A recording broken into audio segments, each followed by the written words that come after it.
예, 그리스도께서 죽은 자 가운데서 다시 살아나사 잠자는 자들의 첫 열매가 되셨도다.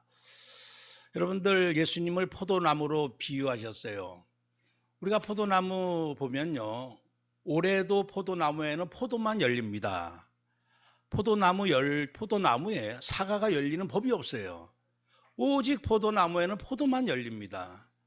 우리 주님이 이제 생명의 첫 열매가 되셨고 우리가 그리스도 안에 있는 이상 우리의 수준과 우리의 뭐 잘하고 못하고 다 떠나서 우리는 생명의 열매로 우리는 나타날 수밖에 없습니다.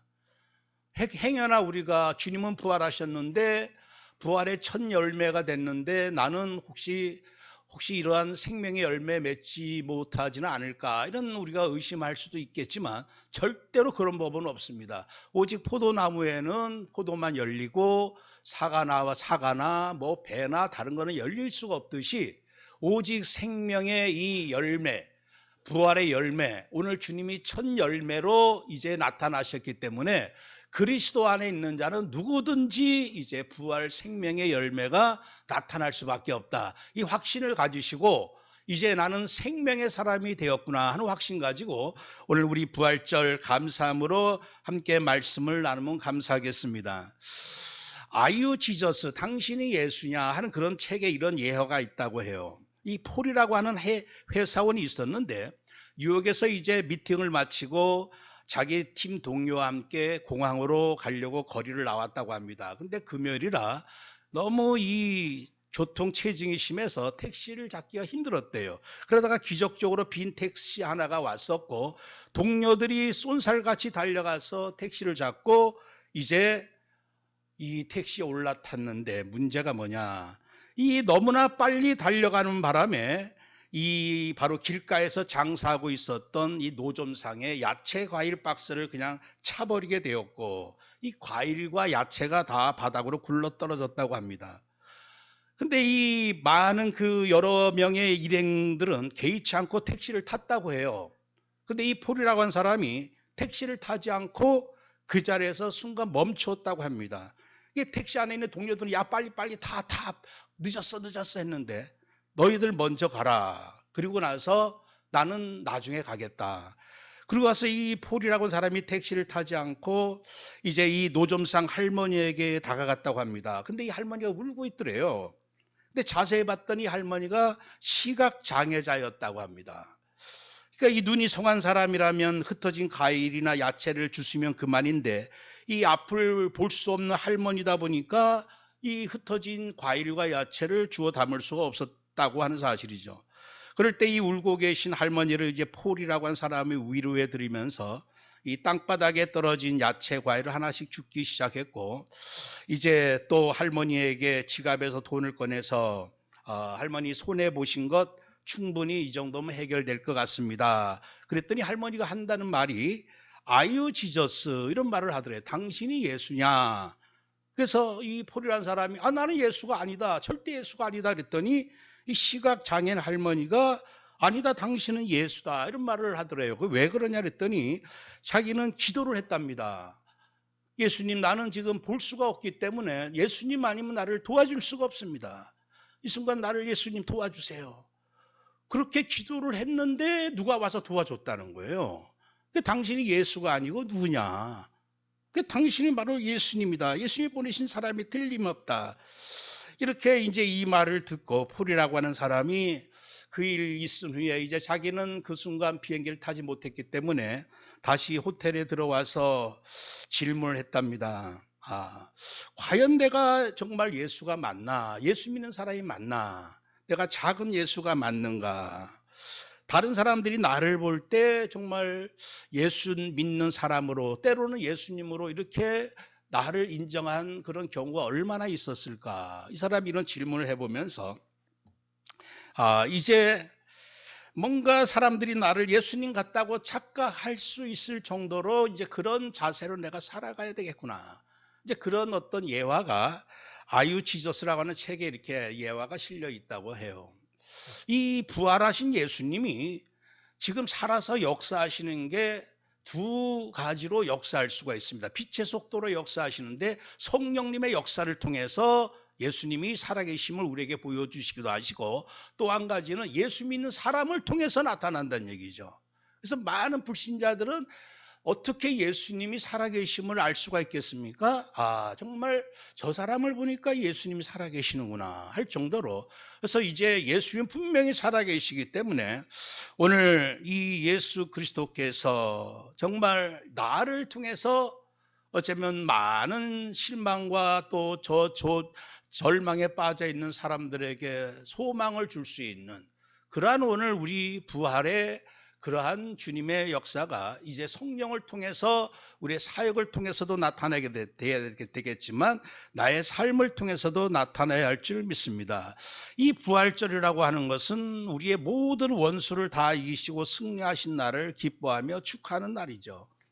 인생의 영원한 절대 문제가 과연 뭘까? 정말 인생의 진짜 원수가 무엇일까? 그것은 한마디로 말하면 죄라고 하는 사실입니다. 이 죄라고 하는 문제를, 이 죄 문제를 해결하면 어떻게 되느냐? 영원한 생명을 얻게 되지만 이 죄 문제를 해결하지 않으면 영원한 죽음과 영원한 형벌을 당하게 됩니다. 제가 어제부터 약간 이 치아가 좀 아파서 이 통증을 느끼다 보니까 이 통증, 이 아픔, 이것을 주님께서는 십자가에서 아주 최악의 극상의 그 고통을 당하셨죠. 우리는 죄하면 그냥 용서받고 죽으면 그만이지. 여러분들 인생이 죽는다고 해서 아무 고통도 없이 아픔도 없이 끝나는 게 아니라고 하는 사실이죠. 이 죄의 결과는요, 영원토록 주님께서 하신 말씀 그대로 마귀와 그 사자들을 위하여 예비된 영원한 불에 들어가라. 이 말은 뭐냐면 영원한 고통이 따른다는 얘기예요. 영원한 아픔이 따르고 그냥 죽어서 끝날 문제가 아니라고 하는 사실이죠. 이 죄가 얼마나 무섭냐면 죄 문제를 해결하지 않으면 영원한 어둠 속에서 사망 가운데서 빛이 없는 곳에서 마귀와 함께 영원토록 고통의 대가를 받아야 될 만큼. 그런데 이 죄 문제를 해결하면 어떻게 되느냐? 영원한 생명을 얻고 영원한 희락과 기쁨이 넘치는 천국 보좌의 축복을 누린다고 하는 사실이죠. 그래서 이 죄 때문에 영원히 살기도 하고 죄 때문에 영원히 죽기도 하는 거예요. 그러니까 주님께서 죄의 삭은 사망이다. 그러나 하나님의 은사는 그리스도 예수 우리 주 안에 있는 영생이다. 그러니까 여러분들 정말 가장 무서운 게 있다면 그게 죄 때문에 하나님을 떠나게 되었고 마귀와 함께 하게 되었고 영원한 지옥 가게 되는. 그래서 오늘 우리가 첫 번째로 우리 부활하신 주님을 생각해 볼 때 주님은 과연 누구시냐 할 때 부활을 통해서 주님은 우리에게 확실한 증거를 보여주셨는데 그 증거가 뭐냐? 위대하신 대제사장이라고 하는 사실입니다. 주님이 비참하게 아무 소리도 내지 못하시고 운명하셨을 때는 주님은 완전히 실패자요, 다 끝난 인생이요, 너무너무 초라하고 너무너무 이제 인생 중에 가장 슬픈 인생, 저주받은 인생으로 끝났지만 부활하심을 통해서 주님이 모든 죄를 완전히 해결하신 대제사장이심을 증거하셨다고 하는 사실입니다. 오늘 사도행전 2장 23절 말씀에 그가 하나님께서 정하신 뜻과 미리 아신 대로 내준 바 되었거늘 너희가 법 없는 자들의 손을 빌려 못 박아 죽였으나. 그러니까 아주 비열하게 자기네가 죽이지 않고 로마 이 법 없는 자들, 로마 병정들, 이방인들을 손을 빌려서 예수님을 못 박아 죽였다는 얘기예요. 여러분들 이 예수님의 우리가 죽으심을 저번 주 계속해서 살펴봤는데요. 인생에 가장 큰 은혜가 있다면 내가 누구인가를 살펴볼 때 내가 완전 죄인이라고 하는 게 믿어지고 인정이 되어진다면 죄인에게 가장 큰 풍성한 은혜는 뭐냐? 죄 사함의 은혜란 얘기예요. 그래서 에베소 1장 7절에 우리는 그리스도 안에서 그의 은혜의 풍성함을 따라 그의 피로 말미암아 속량 곧 죄 사함을 받았느니라. 그래서 이 죄인에게 다른 게 은혜가 아닙니다. 지금 죄 지어가지고 감방에 있는 자에게 좋은 것, 맛있는 것, 또 멋있는 것, 많은 걸 준다고 할지라도 그게 무슨 은혜가 되겠습니까? 죄 지은 자, 죄인에게는 다른 은혜가 중요한 게 아니고 죄 사함의 은혜가 중요하다는 얘기예요. 정말 우리 인생의 가장 큰 응답은 뭐냐? 죄사함의 응답입니다. 내가 정말 죄사함의 은혜를 입었다? 그러면요, 오늘 표현 그대로 은혜의 풍성한 은혜를 받은 자가 되었다는 얘기예요. 더 이상의 은혜 비교할 수가 없습니다. 내가 이 땅에 사는 동안 거지 나사로처럼 정말 주인 집에서 나오는 그냥 뭐 찌꺼기나 먹고 그렇게 개가 먹던 거 먹고 그럴지라도 그것은 잠깐의 모습일지라도 이 나사로는 영원한 아브라함의 품에 안겨서 영원한 보좌의 축복을 누리는 걸 볼 수가 있죠. 여러분들 부자들 너무 불쌍한 사람들입니다. 지금 많은 사람들이 부자를 동경하고 또 부자 됐으면 좋겠다고 하고 우리 소망이 그러지만 부자 되면 될수록 갈급해지지 못하기 때문에 부자일수록 정말 천국 가기 힘들다는 얘기예요. 얼마나 잠깐 동안의 부자 그 축복을 누리다가 결국에는 제사함의 은혜 받지 못한 자, 얼마나 불쌍한 자인지 모릅니다. 골로새 1장 13절 14절 그가 우리를 흑암의 권세에서 건져내사 그의 사랑의 아들의 나라로 옮기셨으니 그 아들 안에서 우리가 속량 곧 죄사함을 얻었도다. 우리가 흑암의 나라, 흑암의 권세에서 하나님의 나라, 하나님의 아들의 나라, 천국으로 옮겨진 건 뭐냐? 죄사함을 받은 자만이 그 은혜를 누릴 수 있다는 얘기죠. 그래서 우리의 모든 죄를 완벽하게 해결하신 주님은 하나님의 어린 양이셨습니다. 이튿날 요한이 예수께서 자기에게 나오심을 보고 이르되 보라 세상 죄를 지고 가는 하나님의 어린 양이로다. 하나님의 어린 양. 하나님의 어린 양의 이 표현은 요한계시록에서도 계속 나오는데 여러분들 얼마나 이 하나님의 어린 양이 행하신 그 공로가 얼마나 위대하면요. 영원토록 새하늘과 새 땅에서 찬양해도 모자랄 만큼 우리의 모든 죄를 나의 모든 죄를 다 짊어지시고 묵묵히 죄사함의 그 은혜를 주시려고 골고다 언덕길 가셔서 피 한 방울 물 한 방울 남겨 다 쏟으신 그 희생 제물. 그래서 여러분들 우리가 지금 마지막 때 내가 그리스도다, 내가 성령 보혜사다, 별 희한한 소리 다 짓거리던 아무 의미가 없습니다. 절간의 똘중들이 아무리 거기서 수행을 해도 아무 소용이 없어요. 오직 인생을 살릴 수 있는 것은 희생 제물밖에 없습니다.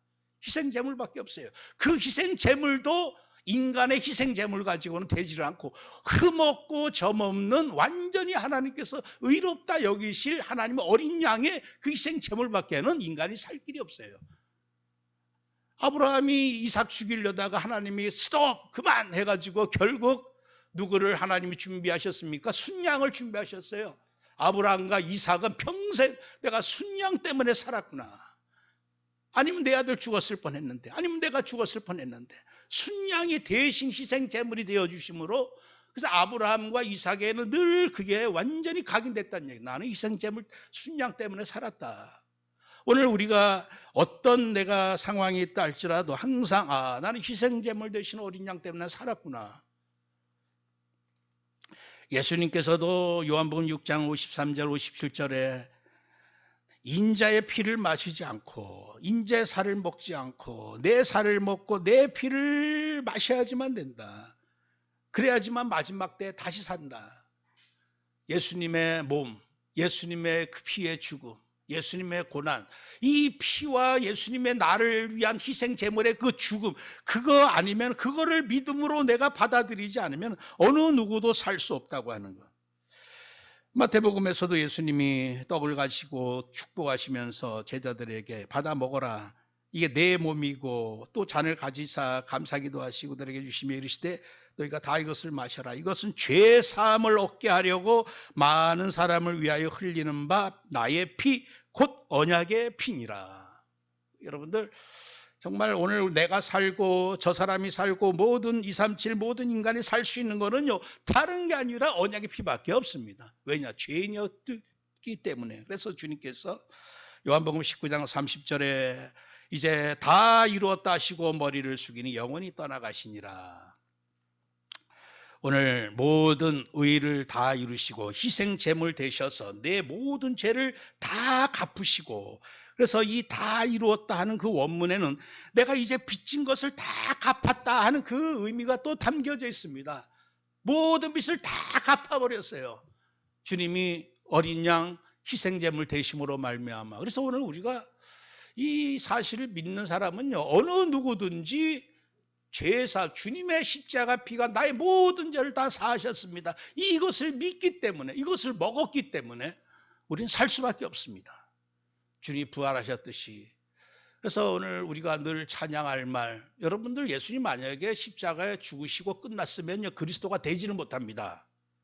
오늘 우리가 읽은 말씀에서도 모든 이 예수님이 죽으시고 결국 하나님이 다시금 살리심으로 말미암아 이 예수가 그리스도가 되었다.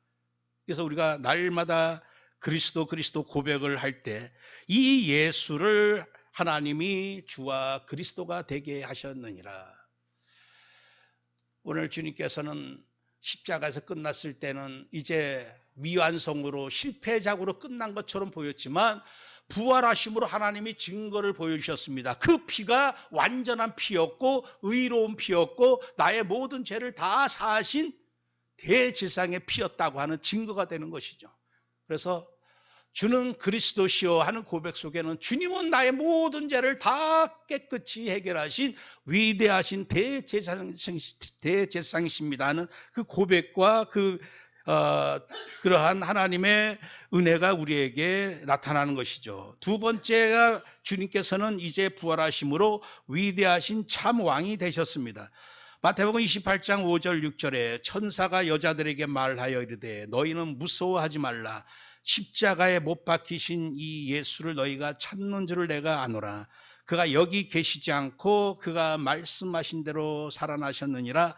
와서 그가 누우셨던 곳을 보라.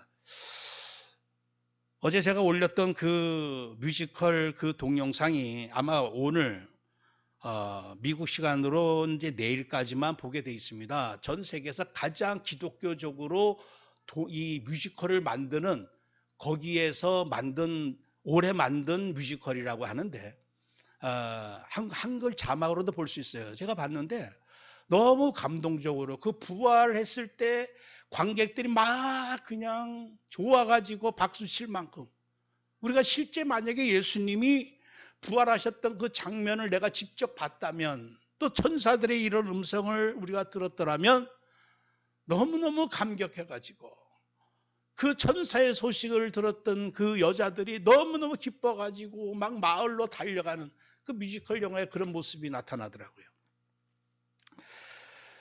주님의 그 부활하심, 사도행전 2장 24절 오늘 우리가 읽은 말씀에 하나님께서 그를 사망의 고통에서 풀어 살리셨으니 이는 그가 사망에 매여 있을 수 없었습니다.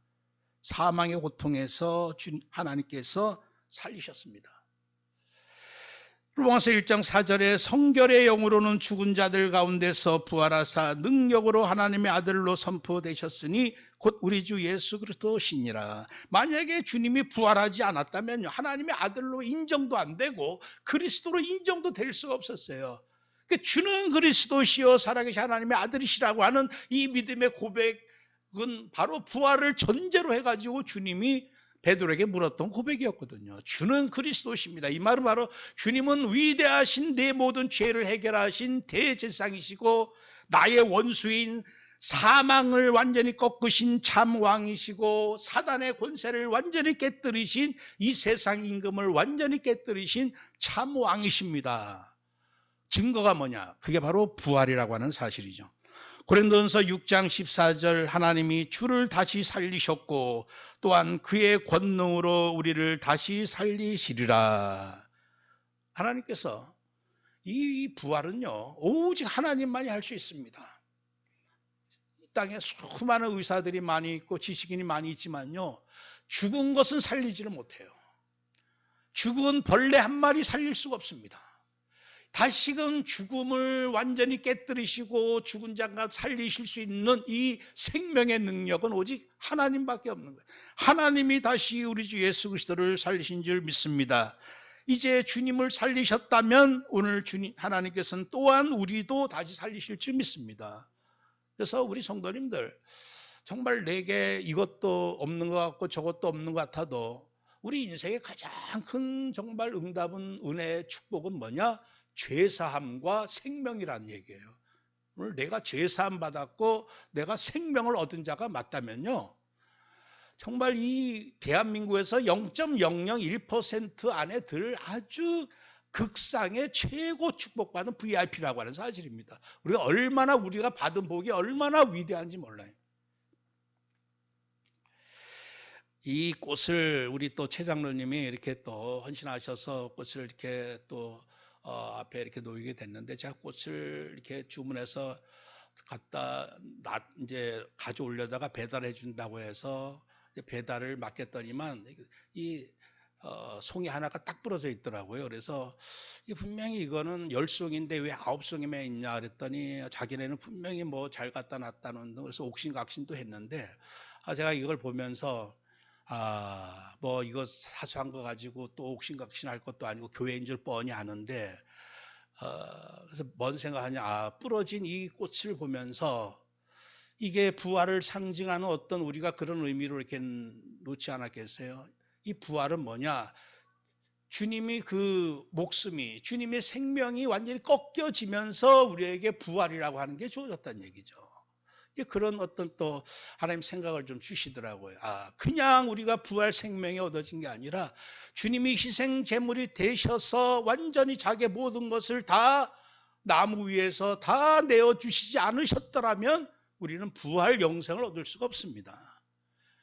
그래서 이 부활 생명은 오직 그리스도의 그 모든 우리를 향한 그 사랑과 헌신과 하나님에 대한 절대 복종, 어린 양 완전히 순복했던 주님의 절대 순종으로 우리에게 부활이라고 하는 생명. 그래서 우리가 은사가 뭐냐? 하나님의 은사는 그리스도 예수 안에 있는 영생이니라. 그래서 우리 성도님들, 나는 하나님의 무슨 선물을 받았을까?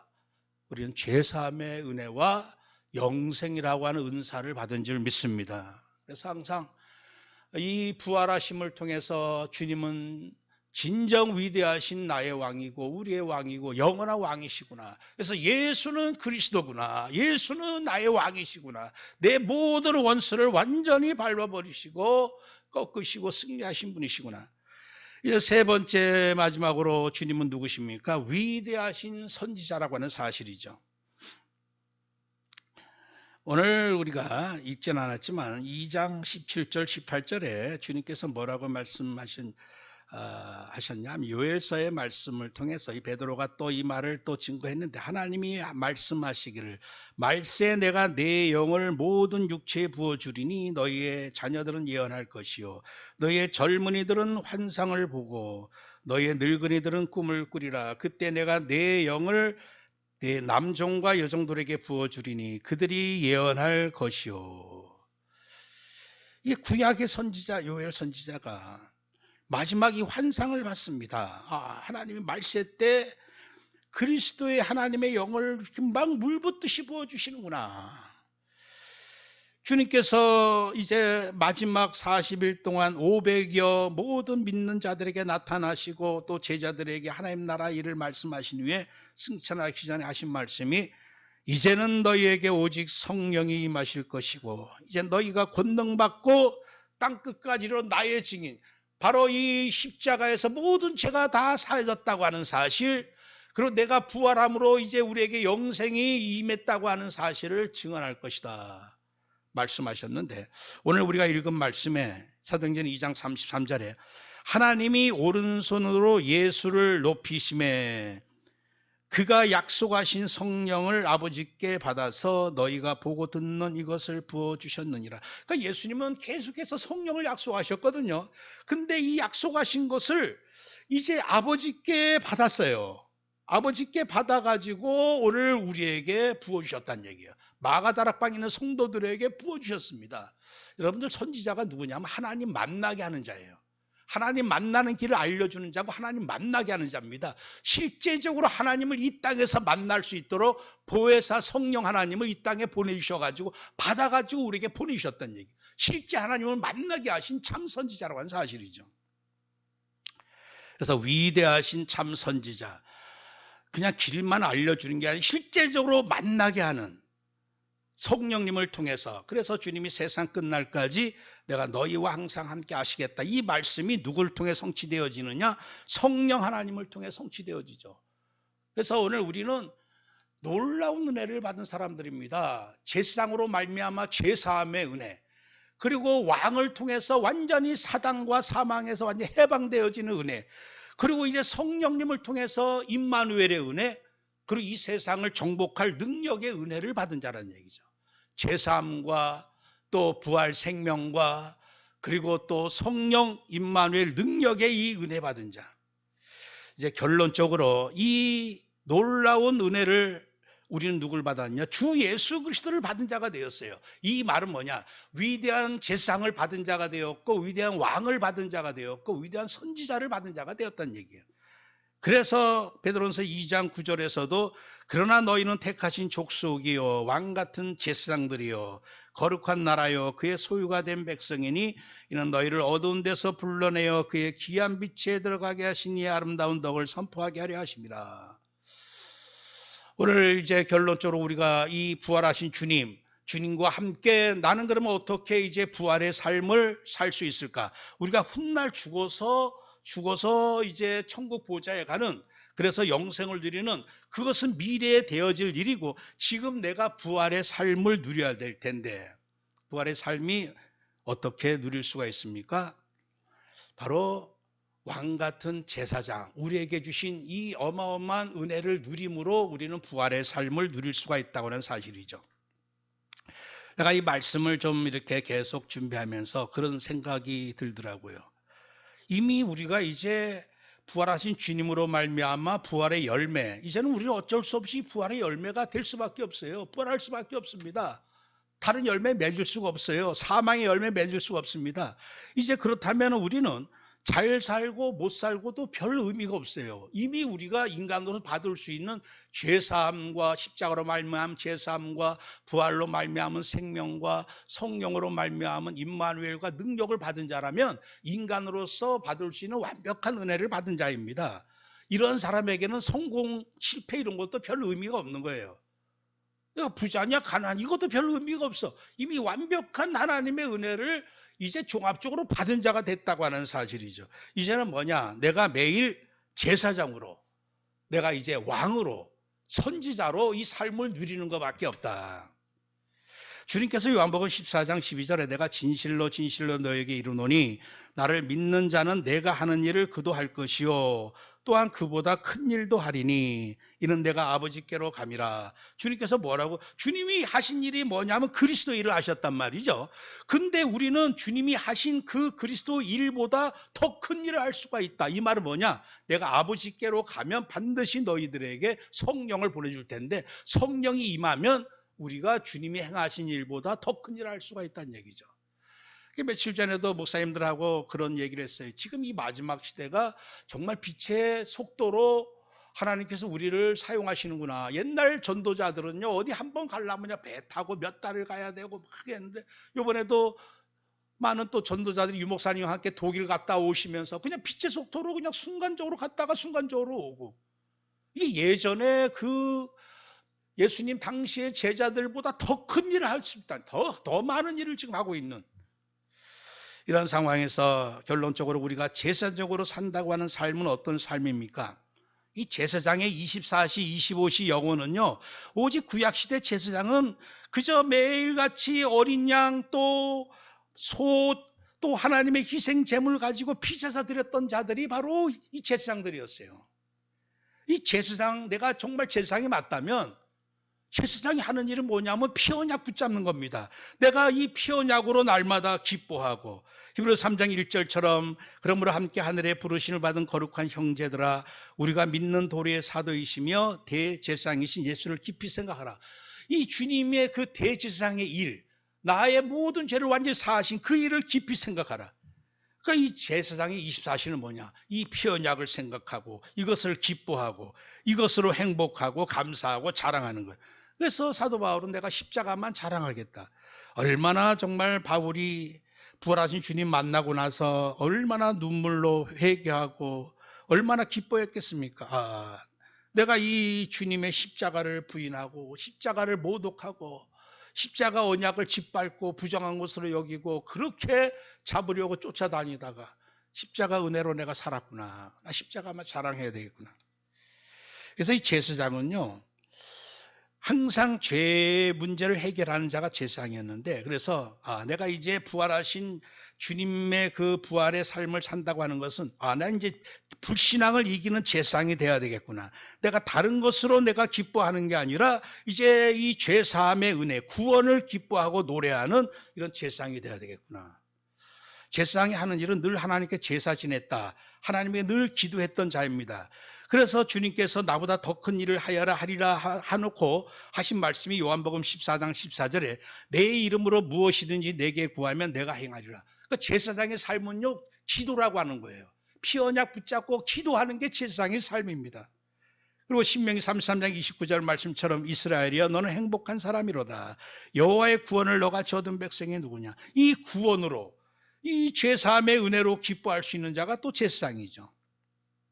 계시록 5장 12절에 큰 음성으로 이르되 죽임을 당하신 어린 양은 능력과 부와 지혜와 힘과 존귀와 영광과 찬송을 받으시기에 합당하도다. 어린 양을 이 보좌에서 새하늘과 새 땅에서는 천군 천사와 더불어 수많은 이제 구원받은 자들이 노래하는 거죠.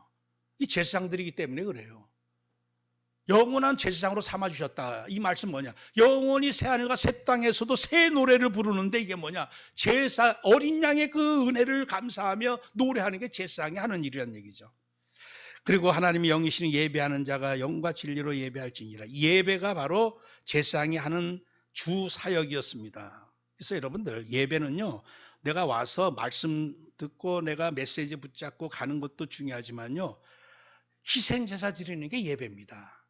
그렇다고 우리가 지금 매일 양을 잡고 소를 잡을 수는 없잖아요. 나를 위해서 희생제물 대신 예수님을 찬양하고 영광 돌리는 게 예배란 얘기예요. 내가 뭔가 말씀 붙잡고 내가 그거 뭔가 나의 것을 유익하게 하려고 하는 것도 예배 속의 한 부분이지만 예배의 참 목적 뭐냐? 희생제사란 얘기죠. 피 언약을 찬양하는 것. 오늘 제사장으로 사는 게 부활의 삶이고 왕으로 사는 삶. 오늘 우리는 연약하지만 요한복음 14장 17절에 진리의 영 세상은 능히 그를 받지 못하지만 그를 보지도 못하고 알지도 못하지만 너희는 그를 아나니 그는 너희와 함께 거하시며 너희 속에 계시겠습니다. 이제 이 진리의 영, 하나님의 영, 성령이 임하시면요, 마태복음 12장 28절처럼 내가 하나님의 성령을 힘입어 귀신을 쫓아내는 것이면 하나님 나라가 이미 너희에게 임하였느니라. 그래서 이제 우리가 정말 왕 같은 그런 부활의 삶을 누려야 할 줄 믿습니다.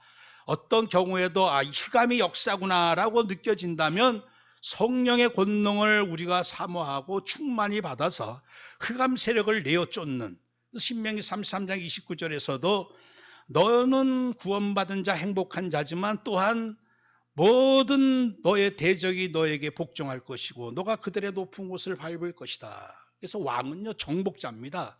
그래서 내가 왕으로 산다고 하는 것은 어떤 문제, 불신앙 앞에서도 내가 낙심하지 않고 성령 능력 달라고 기도하고 그 권능으로 정복하는 것. 이 정복의 삶을 부활의 삶으로 누려야 할 줄 믿습니다. 평강의 하나님께서 속히 사단을 너의 발 아래 상하게 하시리라. 로마 모든 제자들이 주셨던 말씀이 오늘 우리에게도 임하셔서 진짜 내가 부활이 훗날만이 아니라 이 땅에서도 왕으로 살아가는 것, 흑암의 세력을 내어쫓고 승리하는 것, 마지막으로 선지자로 사는 삶, 이 삶을 우리가 부활의 삶이라 할 수 있는데 결국 선지자는 진리를 선포하는 자입니다. 사도행전 5장 42절 초대교회 성도들이 그들이 날마다 성전에 있든지 집에 있든지 예수는 그리스도다라고 가르치기와 전도하기를 그치지 아니하니라. 그래서 오늘 나를 이 시대의 전도자, 선지자로 주님께서 나를 세우셨는데 매일같이 내가 먼저 아침에 일어나면 확인하시기를 바랍니다. 주는 나의 위대하신 대제사장, 나의 위대하신 왕이시고 위대한 선지자이십니다. 나의 그리스도이십니다. 고백으로 우리가 감사하면서 이제는 또 내게 맡겨진 현장에 오직 이 예수가 그리스도다라고. 왜 그렇습니까? 우리는 부활을 확실히 믿기 때문에 증거를 가지고 있기 때문에 담대하게 이 사실을 증거하는 것. 이게 바로 선지자의 삶을 누리는 것이다. 사도행전 10장 43절에 그에 대하여 모든 선지자도 증언하되 그를 믿는 사람들이 다 그의 이름을 힘입어 죄사함을 받는다 하였느니라. 그래서 모든 선지자도 예수가 그리스도이심을 증거했을 때 많은 사람들이 그 예수 그리스도의 이름을 힘입어 죄사함을 받게 되는.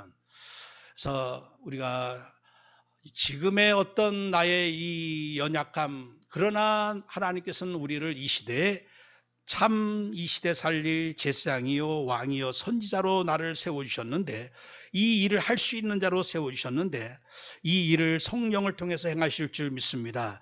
이 일에 충실하고 이 은혜로 충만해지면 하나님 우리를 통해서도 죄사함에 많은 사람들이 이 은혜를 받는 역사가 일어날 줄 믿습니다. 이게 오늘 이 시대의 부활의 삶이다 생각하시고, 주님이 그리스도 되셨듯이 오늘 우리도 이 땅에서 그리스도의 사역을 감당할 수 있는 참 부활의 삶을 누리시기를 주의 이름으로 축원합니다. 하나님 감사합니다. 주님이 부활하심으로 주님이 진정 위대하신 제사장이시고 왕이셨음을 우리가 분명히 믿습니다. 성령을 보내주셔서 또 하나님 만나게 하셨사오니 하나님, 이제 오늘 이 은혜 받은 자, 제사함의 은혜 받은 자, 부활 생명의 은혜 받은 자, 성령 임마누엘 능력의 은혜 받은 자가 이제 은혜를 충만히 누림으로, 부활의 삶을 충만히 누림으로 나를 통해서 만나는 자들이 죄사함의 은혜가 임하게 하시고 마귀에서 해방되어지는 은혜가 임하게 하시고 하나님 나라가 임하는 은혜가 우리를 통해서 임하게 하옵소서. 예수 그리스도의 이름으로 기도합니다. 아멘.